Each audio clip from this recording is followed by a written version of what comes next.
a mysterious people, born of the Feywild and rarely seen even there. You have little context to make sense of their political relations with the Eladrin and other Feywild powers, and the minutiae of their lives among the plane's spirits and Fey would be nearly indecipherable to us. But there is a tale I can tell of them. This is the basics on the origin of gnomes. A small, hardy, curious people arose in the mountain foothills of a young, wild world. They liked to peer into the spaces between rocks, into little caves and under tree roots, and anywhere else that looked like secrets might be hiding. The Svirnbiflin had fairly good dealings with the fairies and other Fey, and formed a special relationship with the stone spirits of the nearby mountains, making regular pilgrimages where they would look for the highest traces of dirt they could find and plant flowers there. They had good lives as hunter-gatherers for some time, until giants came. Multi-ton humanoids, one species 12 feet tall, another 20 feet, moved into the once peaceful forests at the base of the looming mountains, clashing over territory, tearing up and burning down large chunks of forest to build clumsy log barricades and fortifications. And all the time the diminutive Svirnbiflin were caught in the crossfire, or even snatched up as quick snacks. Faced with the horrors of the giant war, these ancient gnomes retreated up into the mountains, hoping for safety. But after several decades, the faction of smaller giants did the same. Losing the struggle, they sought to hold back their larger cousins by hurling boulders from the high ground. As these louts encroached on their territory, the little folk had nowhere to go, nor could they fight. They were gatherers, hunters, not warriors. Their meager strength, simple hammers and spears, were useless against the tough hide and massive bulk of the invaders, and the gnomes found themselves struggling to survive, hiding in shallow caves, pitiful cracks in the mountainside, the best of them barely 8 feet deep. The gnomes had always been quick and tough, but most often their only hope was to distract, bait, or outsmart the gigantic predators until the giants would get tired or bored and wander off, allowing cornered Svirn to change hiding spots and scrounge up what little food they could. What hope there was for this beleaguered people came from the stone spirits, for a small number of them formed special bonds with the little people, a few of the gnomes becoming stone singers. The stone singers' earth elemental magic allowed them to shape stone more easily than a craftswoman sculpts clay. They could widen caves, close entrances, save for some concealed air holes, or open a back way out when they and their friends were bottled in by a huge starving bully. Soon they were linking the caves as deep as the physics of the plane would allow, creating networks of burrows where they could duck and hide, move from place to place underground, store food when it was plentiful, and hole up in the poor seasons. Then, as their numbers, health, and happiness recovered, there was a bizarre discovery. One of the stone singers found a place where she was able to sculpt downward, below the bottom. Just in a specific place, but in that place she was able to tunnel down and down at an angle to depths unimagined, over 100 feet deep. It defied all logic. Nothing could dig below the floor of the Feywild.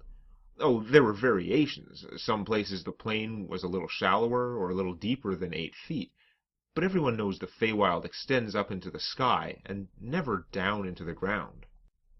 There was only the one place, although in fact another one was found almost 70 years later.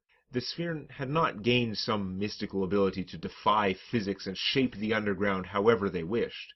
However, the stone singers who gathered there found that they could widen the massive shaft out to a square shape about 15 by 15 feet. More, at the deep end of this huge anomaly, it branches off to both sides, promising more of this impossible underground realm to uncover. Being gnomes, the Svirn were all curious, but as the stone singers explored this barren underworld, devoid of life, there began to be friction. These magical sculptors of rock were rare among the people, and their work was required to protect the foragers from the ever-present giants, who had made the surface of the mountains their home and continued to hunt the furtive gnomes for food and for sport.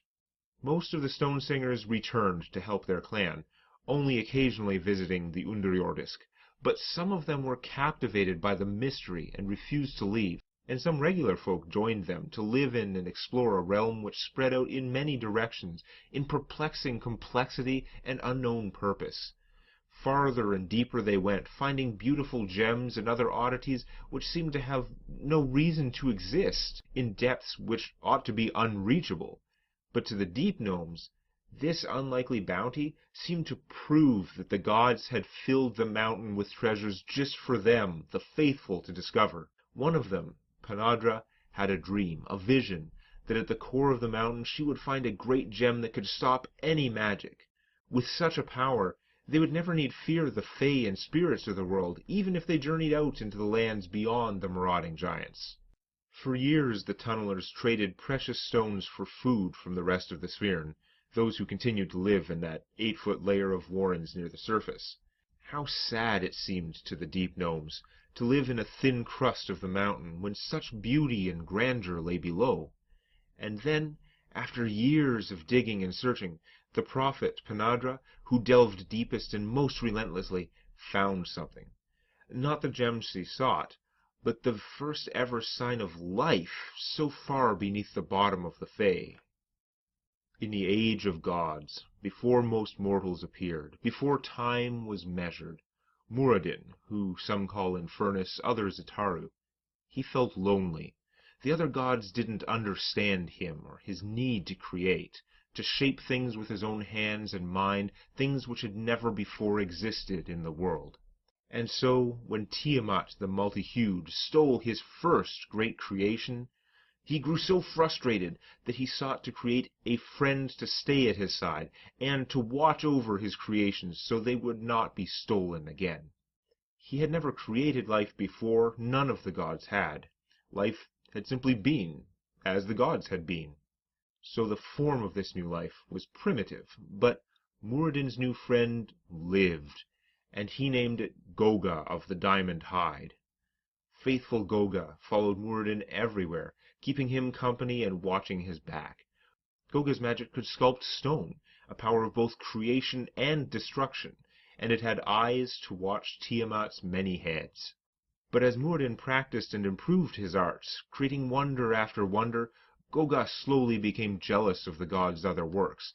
It begrudged the time he spent on them, and the pleasure and pride he took in looking upon them, and out of this envy, Goga even went so far as to try to destroy one artifact, an orb, that it thought looked too similar to itself, and when Muradin scolded it, Goga became angry. The jealousy only grew later on, when the god descended to live among other living beings, the mortals, crafting alongside the Atarans and impressing them with his wisdom and teachings, leaving his companion behind. When Goga found him and slew one of these new friends, Muradin realized his old friend and creation would not allow itself to be controlled. But he couldn't bear to kill his pet, his friend, his first living creation. So he imprisoned it deep within a mountain, hoping to one day let it out when Goga learned to get along.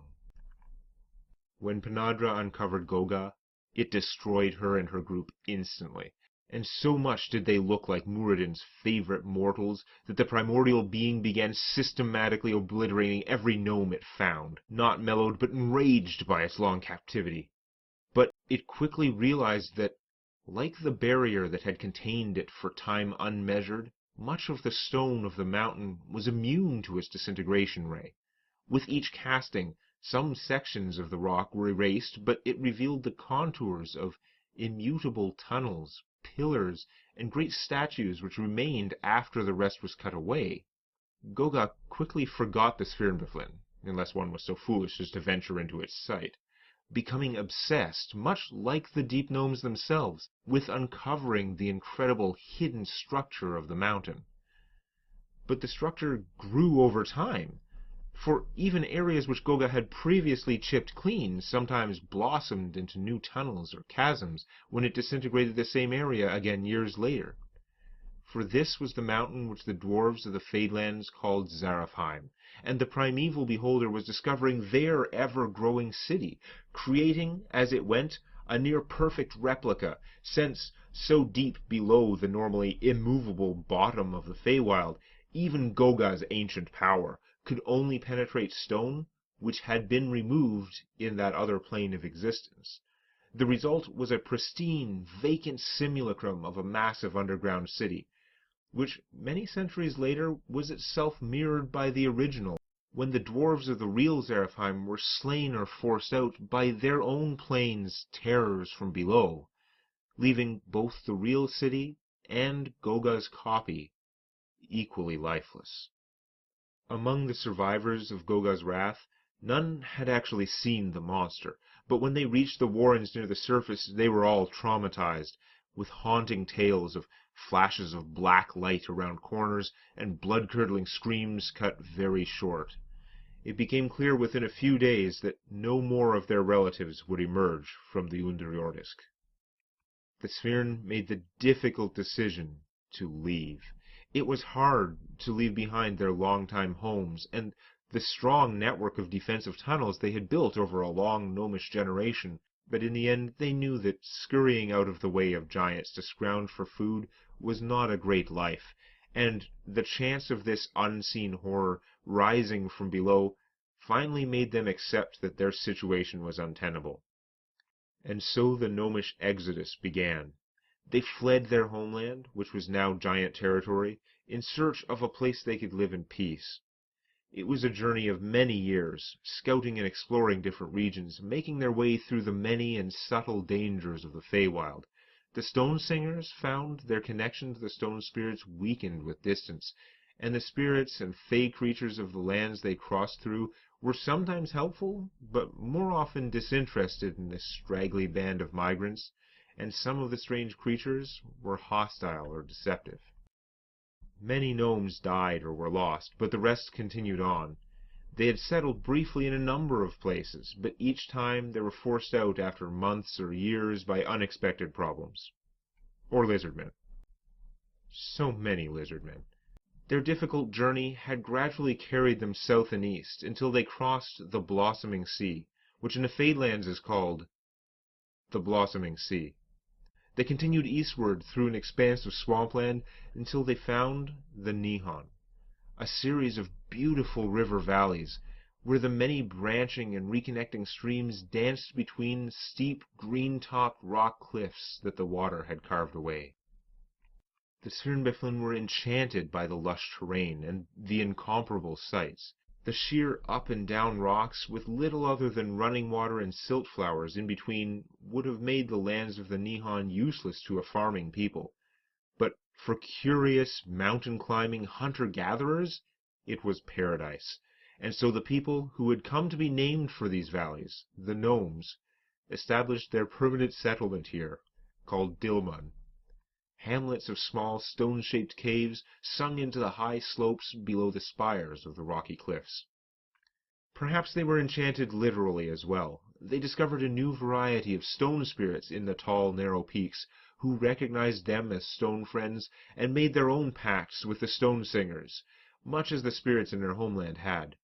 But the valleys of the Nihon were also home to beautiful river spirits, laughing, playful, full of life and misty illusions, which they gradually, over time, shared with the gnomes as well. For centuries the gnomes lived in relative peace, with the spirits as their allies, and freed from the burden of scraping a life out under the shadow of giants.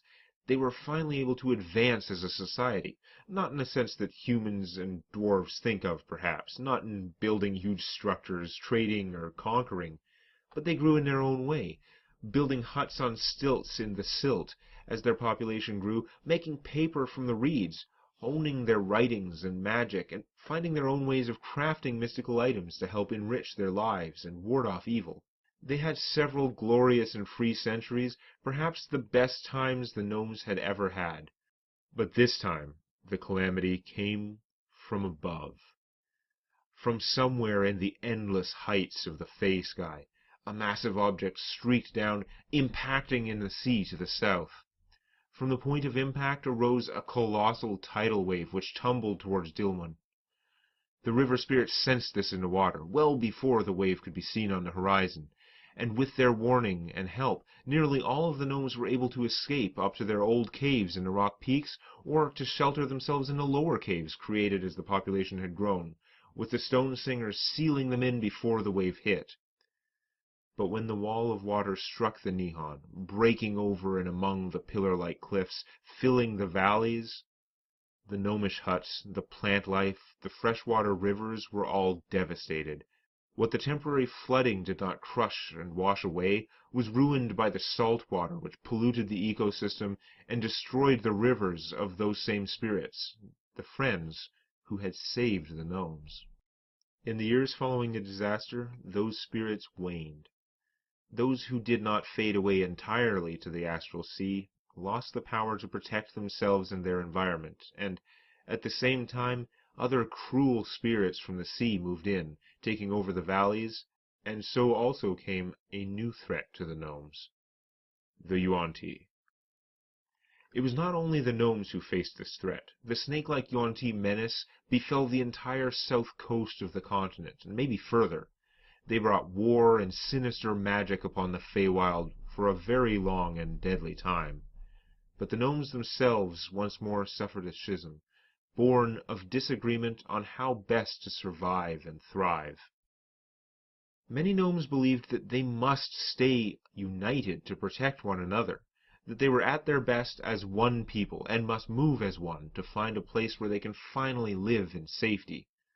But now, after multiple threats that could have destroyed them all, and seeing the scale of the disasters of Goga, of the Wave, of the Yuan-Ti, a significant subgroup felt that it was folly to stay grouped in any one place.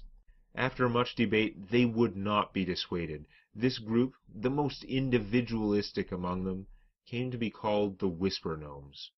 They split off in ones and twos, seeking adventure, riches, or power, but most of all, survival. This small number of gnomes disappeared off to the ends of the world and beyond, some finding their way to other planes. Each sought their own personal ends, but all with the underlying philosophy that if gnomekind, if any of the descendants of the Svirnbiflin were to survive, they must spread themselves into multiple populations such that no disaster could wipe them all out unless it shatters the world itself. The main group of gnomes fled northward to escape the Yuan-Ti invasion, another great and perilous exodus, but where they eventually settled is a secret known to relatively few. It is known, however, to gnomes, like Angel and Thiswell, that the proponents of gnomish unity have a new, great ambition in modern times, and that ambition is to create Duratania, a new gnomish city which would be safer than ever before from invasions, from natural disasters, from anyone who would seek to threaten them. I put this video out early to my Patreon patrons for feedback, so I can answer a question or two, if they have some. Like this one from Andrew Meyer, who asked, "Is there any reason why both the gnomes we know of wear hoods, or is that just both of their styles?" It started with me deciding that Angel would look much cooler that way than any other way I could draw her with my skills, especially at the very beginning when I was just starting to do this. Then, when it was time to portray the gnome-like Itarans in that mural, without spending a bunch of time on it, I just took the same shortcut. So now, by the time Thiswell came along, many episodes later, it just seemed like that was the visual convention. It just sort of happened that way. And then, if Mora was going to be Angel's disciple, well, she might as well dress like her mentor, and also, it's easier, duh. I want to give a big thanks to all my generous Patreon patrons who got to watch this video first, and had that chance to give feedback on any topics I might have missed so I could include them in the final video. And special thanks to Kurt and Ganderk, the first members of the organization. Episode 35 is coming along pretty well, though I've utterly failed to get it done in the expected time frame. On the other hand, my friends and I have started up Sunday Morning Heroes, a weekly 5th edition D&D livestream with Quill18, Eva, and Briarstone as GMing. We stream from 8 to 11 Eastern Standard Time on Twitch TV/A Kiss for Luck. More time zone information available at SundayMorningHeroes.com, with videos posted here early in the week. And that means quite a bit more D&D content, if you like that sort of thing. Or if you enjoy bad Russian accent. Who doesn't like accents?